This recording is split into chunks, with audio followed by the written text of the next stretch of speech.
Welcome to worship at First Presbyterian Church in Bend, Oregon. My name is Becca, and we are so grateful that you've joined us. We are a community shaped by what we call spacious Christianity, a faith wide enough for difference, honest enough for questions, and kind enough for the full truth of our lives. Here, doubts are not disqualifiers. Questions are not threats, but they're invitations into deeper faith and more authentic connection. Your story matters, and together we seek God with holy curiosity. So today, wherever you're coming from, know this: you are welcome, and your presence is a gift. Imagine a community where faith is about curiosity, not certainty, a journey, not a finish line, a practice, not a rigid set of rules, wonder, not fear, grace, not perfection, compassion, not exclusion, a seat at the table for all, where everyone belongs. That's exactly what you'll find at First Presbyterian. Join us.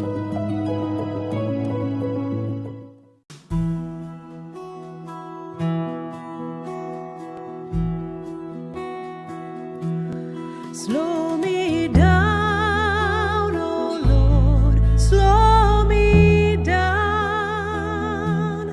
Help my heart to hear your sound.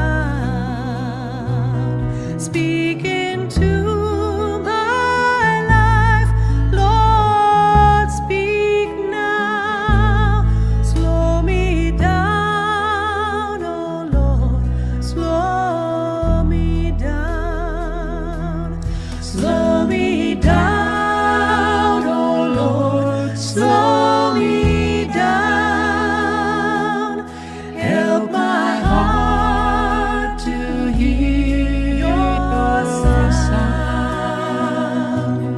Speak into my life, Lord, speak now. Slow me down, oh Lord, slow me down. Clear my mind, oh Lord, clear my mind. Bring me peace that I cannot find. Take my worried thoughts, break my pride. Clear my mind, oh Lord, clear my mind. Wake my soul, oh Lord, wake my soul. With this mess I've made, make me whole. Of this life called mine, take control. Wake my soul, oh Lord, wake my soul.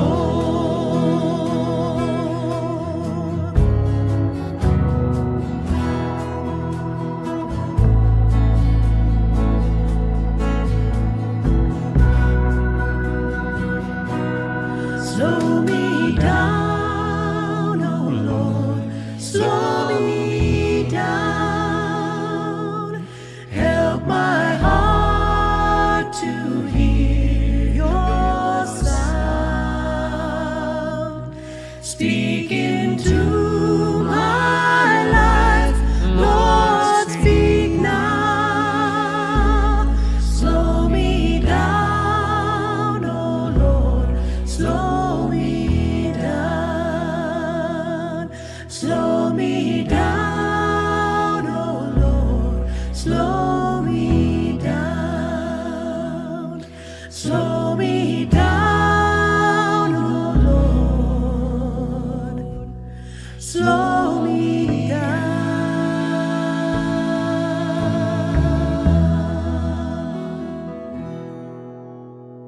I once read a reflection from a mother trying to find her way back to creative work after having children, in the middle of exhaustion and the everyday demands of parenthood.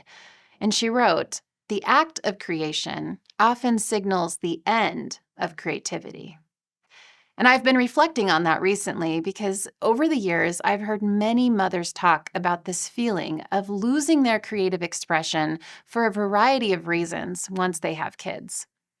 And it makes sense because I think there are these seasons in life where we are actively creating, especially when we're young and just starting out in our adult lives, right? Like we're doing all the things and checking the boxes, going to school, stepping into careers, maybe getting married and starting families. We are creating a life for ourselves, building something, stepping into who we're becoming. And then somewhere along the way, it gets a little less exciting.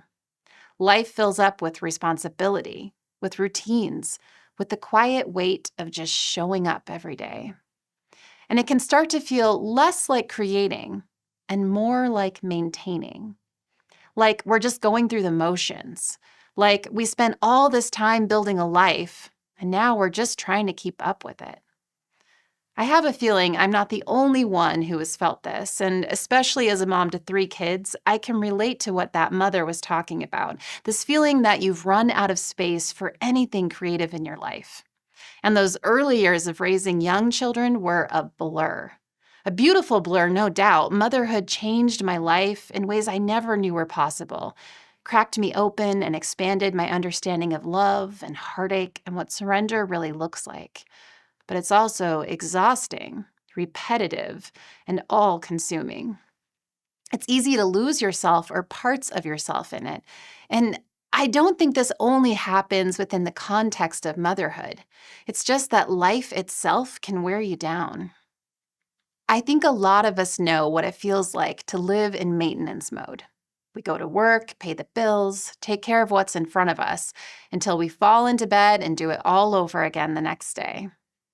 And if we're being real, most of life is lived in these in-between ordinary moments, right? And that's normal and okay. But somewhere in there, creativity can start to feel like a luxury, or even like something we've lost, or maybe we wonder if we ever had it in the first place. And sometimes it goes even deeper than that. Sometimes it's not just that life feels full, it's that it doesn't look the way we thought it would. The life we imagined doesn't quite match the life we're living, and there can be a quiet grief in that. And on a day like today, Mother's Day, that can feel especially close for some of us. For those who have lost mothers or long to be mothers, or carry complicated relationships with our mothers or children. And that belongs here too. It's part of the story we carry and should be honored. But the story we're living might be bigger than the one we've been telling ourselves.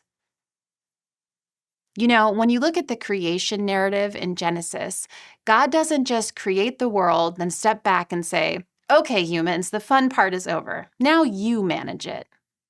God stays. God speaks. God says, "This is so very good." God continues bringing life forward. God says, "Tend to the land and go make more life." I'm always in complete awe of how the natural world works, how there's this code to continue making life embedded into our very existence. I imagine God delighting in the possibilities of what creation will create, not just in what was made, but what would keep becoming. What a beautiful thing that creation doesn't end. It continues to unfold, that there is still room for the unexpected. You know, I remember when I first started my photography business, this was around 10 years ago, and I had 2 very young kids, but was finally coming out of that fog of those early baby years. Going from 1 to 2 kids was much more challenging than I expected, but I was starting to feel more like myself again and had just launched my business. It felt like something new was opening up for me creatively. And then a week later, I found out I was pregnant with my 3rd child. And honestly, this was hard for me to admit at the time and a whole other layer of mom guilt, but I was really depressed about it. Not because I didn't love being a mom, but because it felt like something I had just started was already slipping away. And it took me a while to see that maybe this wasn't the end of something, but the reshaping of it. I actually love that we're talking about creativity on Mother's Day. In this series, we've been talking about what it means to be created to create. And I don't know if there's a more embodied example of that than motherhood. Like, you literally grow a human being, create a life, carry it, bring it into the world. And I think it's interesting that we often talk about God as the great creator, but we don't talk as often about the mothering nature of God. God, the one who labored and birthed the world into existence, the one who nurtures and sustains. But it's there all throughout Scripture. God isn't limited to just one metaphor.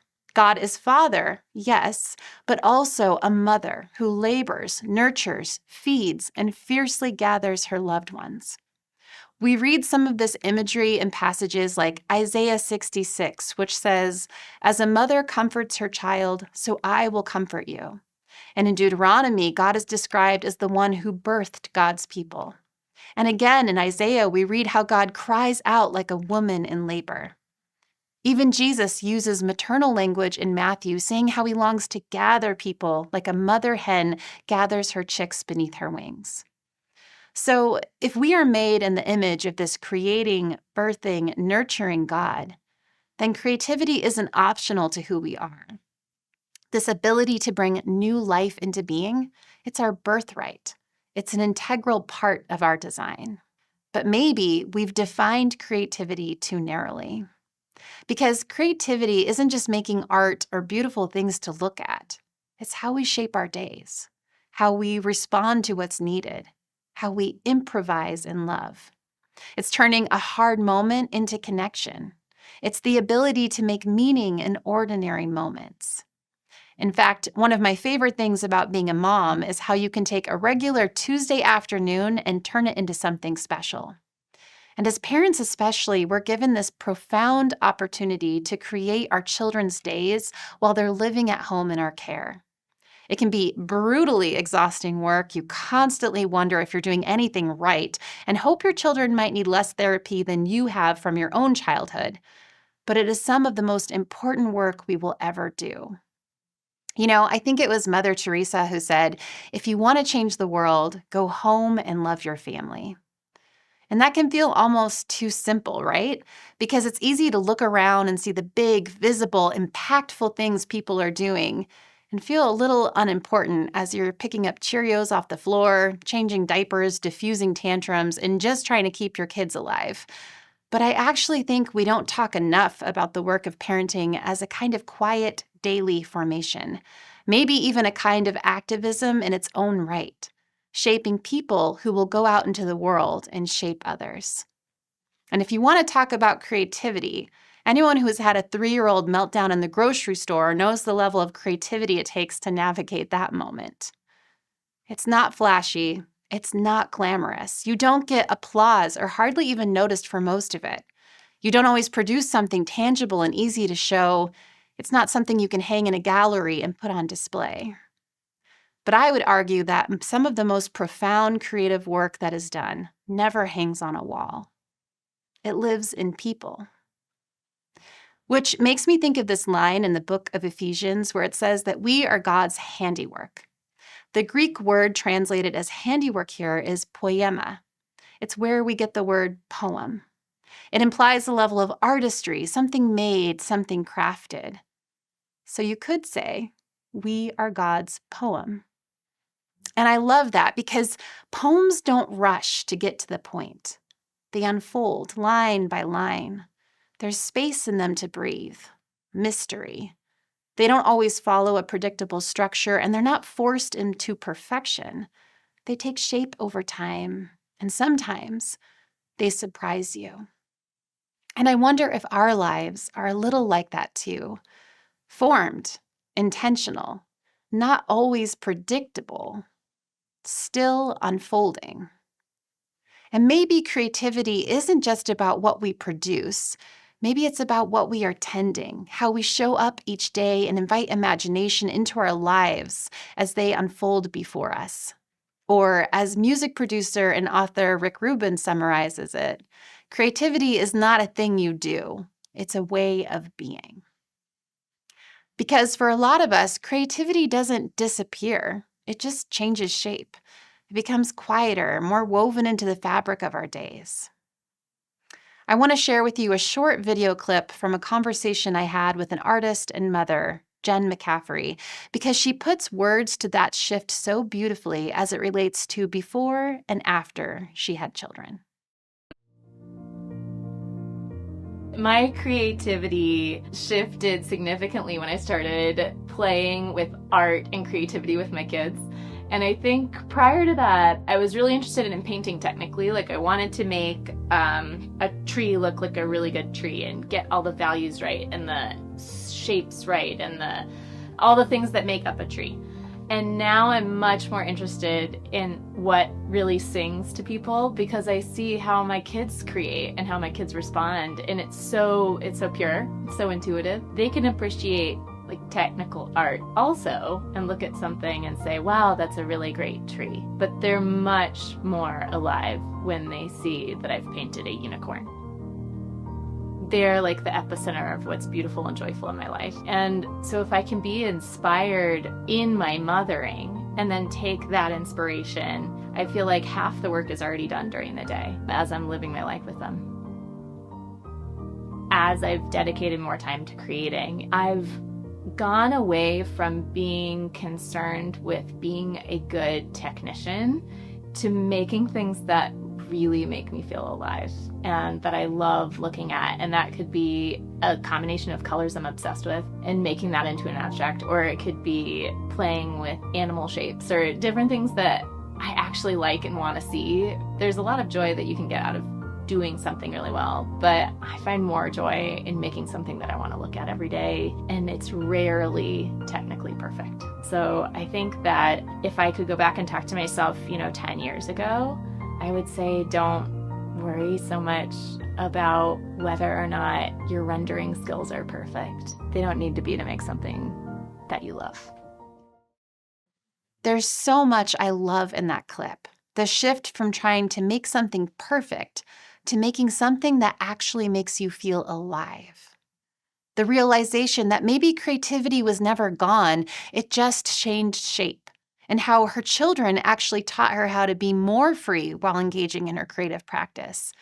And that one line, that half the work is already done in the living of it. I think that's true for more of us than we realize, because so much of what we're doing every day, caring for people, showing up, responding, holding things together, that is the creative work. And it will never happen perfectly, but it can be intentional. And so maybe that line we started with, that the act of creation signals the end of creativity, isn't the whole story. Maybe it's actually an invitation into a different kind of creativity, one that is less visible, less polished, but no less sacred. Because the God who creates also nurtures, sustains, and stays. And wherever life is being tended, in a home, in a friendship, in a workplace, in your own inner life, creation is still unfolding. You are still participating in it. And there is room even here for the unimaginable to take place, a sacred unfolding. Just think, what if more people in our world were living from a place like that, in tune with this nurturing, creative spirit that we all hold within, a spirit we have inherited as our birthright from the God who made us in God's likeness? I feel like we would be living in a very different world. So as you move into this week, I wonder if the question isn't, what do I have time to create? But instead, where is life already being placed in my hands, and how am I being invited to tend to it? What can I nurture within myself so I can better show up with love? Because you don't have to wait for more time or more space or a different season. The work is already there, and it matters, and it is enough. Peace be with you. God, we come into this moment aware that so much of life is lived in the middle, not at the beginning where things feel open and full of possibility, not at the end where we hope everything is resolved and clear, but here in the middle, where life is full and ordinary and sometimes heavy, where we are showing up again and again, doing what needs to be done, holding what needs to be held. And we confess that in these seasons, something in us can start to feel distant. Creativity can feel far away. Joy can feel harder to access. We can even feel like it's harder to recognize ourselves. And yet, you do not step away from us in these places. You stay. You continue to speak life into what feels tired. You continue to form what feels unfinished. You continue to create, not just at the beginning of things, but in the middle of them. God, we thank you that we are your handiwork, your poem, still unfolding, not mass-produced, not completed too quickly, but shaped slowly, line by line, with space for mystery, for surprise, for becoming. And we thank you that creativity is not something we have to chase or earn or get back, but something already woven into the way we live, love, respond, and tend. In the meals we make, the conversations we hold, the patience we offer, the days we shape, the love we return to again and again. Even there, especially there, you are present. So for anyone who feels weary today, for anyone who feels like they've lost something of themselves along the way, for anyone carrying grief for what hasn't turned out as hoped, would you gently remind them, nothing has been wasted. Nothing is finished. Nothing is too far gone for you to work with. Teach us to see our lives not as maintenance, but as participation in something still unfolding, not as endings, but as continuing creation.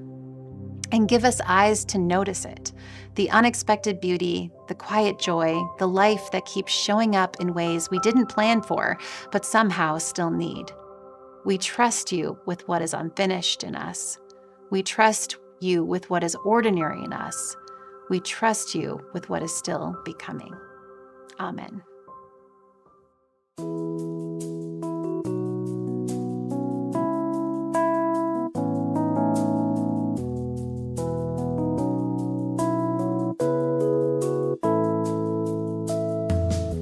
When I can't take the first step, when all I'm holding is my breath, I pray that you are there.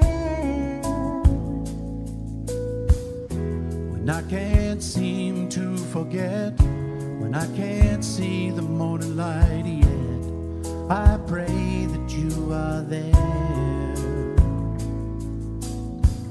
I pray love is greater than fear. Love is greater than, greater than, greater than fear. Love is greater than, greater than, greater than fear. Love is greater than, greater than, greater than fear. Love is greater than, greater than, greater than fear.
is greater than fear. There is a line that goes, "You are allowed to be both a masterpiece and a work in progress simultaneously." Friends, may that be true for you this week. May you trust the quiet ways God is still creating in and through you, in the tending, in the showing up even when no one sees it. May you go from here with a gentleness towards your own life, noticing what is already being formed in you, even if it doesn't look like what you expected. And may you remember, you are not behind and you are not finished. As poet Danielle Dobie writes, you are a season of becoming. Go in peace and go in the deep assurance that you are held by the one who is still making all things new, even now. Friends, this worship broadcast is only possible because of your generous support. We need your support in sharing this spacious Christianity, a faith that welcomes questions, embraces difference, and makes room for everyone. Please consider making a financial gift today. You can give online at bendfp.org or by using the QR code on your screen. Thank you for worshiping with us. It's a gift to have you here. Until next time, may God bless you. The Lord is my shepherd, I have all I need. She makes me lie down in green meadows, beside the still waters she will lead. She restores my soul, she rights my wrongs. She leads me in the path of good things and fills my heart with song. Even though I walk through a dark and dreary land, there is nothing that can shake me. She has said she won't forsake me. I'm in her hand. She sets a table before me in the presence of my foes. She anoints my head with oil, and my cup overflows.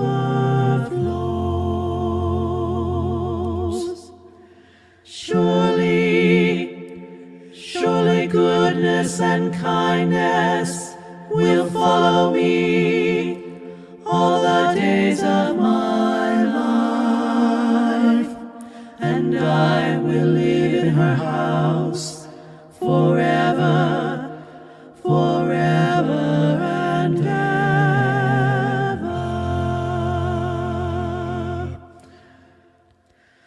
Glory be to our Mother and Daughter and to the Holy of Holies, as it was in the beginning, is now and ever shall be,